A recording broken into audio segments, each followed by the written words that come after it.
Hello students, welcome to this exam oriented series of class 12th chemistry। और हम इस exam oriented series में 12th class chemistry के जो प्रीवियस बोर्ड के जो क्वेश्चंस हैं उनको डिस्कस कर रहे हैं और हमारा आज चैप्टर जो है वो इलेक्ट्रोकेमिस्ट्री है। तो ये पार्ट 1 है और हम इस पार्ट 1 को छोटे छोटे पार्ट्स में ऑलरेडी डिवाइड कर चुके हैं और जिसमें हम लोग 22 क्वेश्चंस जो पीछे हम लोग ऑलरेडी डिस्कस कर चुके हैं और आज हम मूव करते हैं question number 23। So let us move on to question number 23। हम देखेंगे कि वो क्या है और उसका सल्यूशन क्या है। ये हमारे पास आ गया क्वेश्चन नंबर 23। ध्यान रखिएगा, एक डायग्राम आपको यहाँ पे दिया हुआ है और ये सवाल जो है 2022 में पूछा गया आप लोगों से। तो आंसर देखते हैं, क्वेश्चन क्या है देखिए, पहले समझते हैं।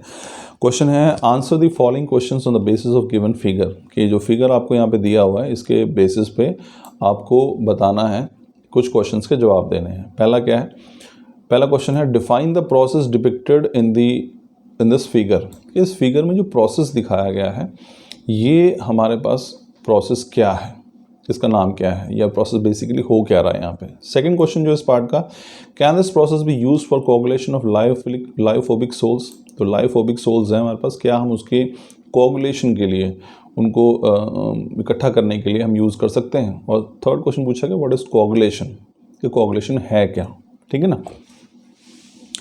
तो हम इसको देखते हैं। अब देखिए स्टूडेंट्स, यहाँ पे अगर आप इस डायग्राम को देखेंगे so will come to know कि भाई यहाँ पे हमारे पास आप देखिए एक पूरा ये कैथोड पार्ट है, इसको नेगेटिव से जोड़ा गया है। ये वाला पार्ट जो है वो एनोड है, इसको पॉजिटिव पार्ट से जोड़ा गया है। इसके अंदर हमने एक इलेक्ट्रोलाइट ले रखा है, अगर आप इसे देखेंगे तो इलेक्ट्रोलाइट है यहाँ पे इसके अंदर।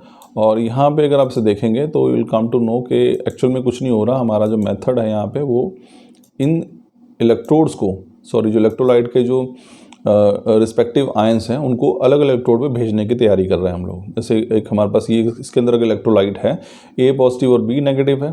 तो जो ए पॉजिटिव है वो पॉजिटिव वाले कहाँ मूव करेंगे, इस नेगेटिव इलेक्ट्रोड की तरफ, और इलेक्ट्रोलाइट का जो नेगेटिव पार्ट है वो कहाँ मूव करेगा, इस पॉजिटिव पोल यानी एनोड की तरफ।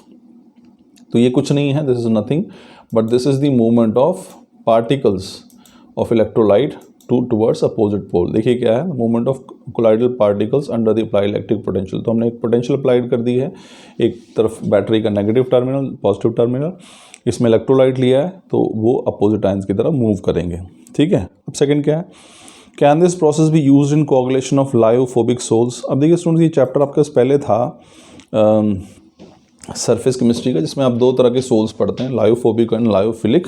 तो लायोफोबिक सोल्स जो हैं वो बड़ी मुश्किल से बनाते हैं, उनके लिए we have special method for the preparation. ज़्यादा डिटेल में नहीं जाऊंगा क्योंकि अभी आपके सिलेबस का पार्ट ही नहीं है। May be you can skip this question also, आप इसे छोड़ सकते हैं बिकॉज आई थिंक मैं ये मानता हूँ कि ये क्वेश्चन जो है इलेक्ट्रोकेमिस्ट्री से ऑफकोर्स रिलेटेड है but it has more concern with chapter of surface chemistry which is no longer a part of your syllabus. तो फिर भी चलिए समझते हैं। तो हाँ, सवाल पूछा कि इस प्रोसेस का इस्तेमाल करके कि हम लायोफोबिक सोल्स को कोगुलेट कर सकते हैं। कोगुलेशन का मतलब होता है जब पार्टिकल्स को आप चार्ज फ्री करके उनको सेटल कर दें। तो हाँ, हम उससे कर सकते हैं। और फिर इसमें पूछा कोगुलेशन है क्या, तीसरा पार्ट, कोगुलेशन जो है setting of colloidal particles. Colloidal particles को सेटल करना ही क्या कहलाता है, कोगुलेशन कहलाता है। तो ये था आपका 23rd question. Let us move on to question number 25। ये क्वेश्चन भी आपका 2022 में पूछा गया। क्वेश्चन देखिए क्या, define molar connectivity for the solution of electrolyte, how does it very with concentration. तो ये चौथी पांचवीं बार क्वेश्चन रिपीट हो रहा है स्टूडेंट्स।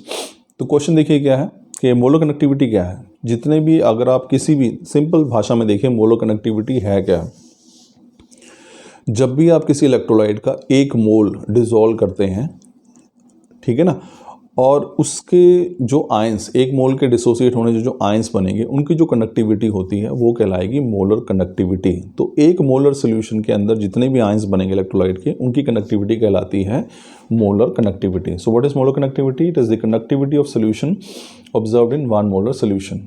अब पूछा सेकेंड पार्ट देखिए क्या है कि मोलर कंडक्टिविटी कंसंट्रेशन के साथ कैसे वेरी करती है। यानी कि हम अगर कंसंट्रेशन चेंज करें तो सिंपल सा यहाँ पे मतलब है कि अगर हमारे पास कोई इलेक्ट्रोलाइट है, अगर हम उसे डाइल्यूट कर दें तो कंसंट्रेशन का मतलब है कि डाइल्यूट करने का मतलब क्या है कि हम कंसंट्रेशन कम कर रहे हैं। So this is dilution. Dilution is nothing but we are decreasing the concentration.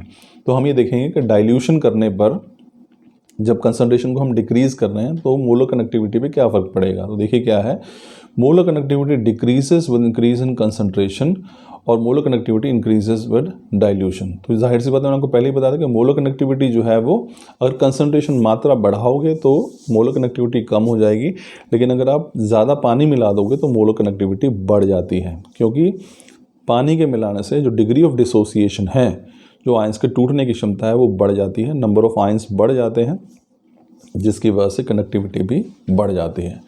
तो स्टूडेंट्स, ये था हमारा 24th क्वेश्चन कि मोलर कनेक्टिविटी है क्या और डाइल्यूशन के साथ उस पर क्या असर पड़ता है।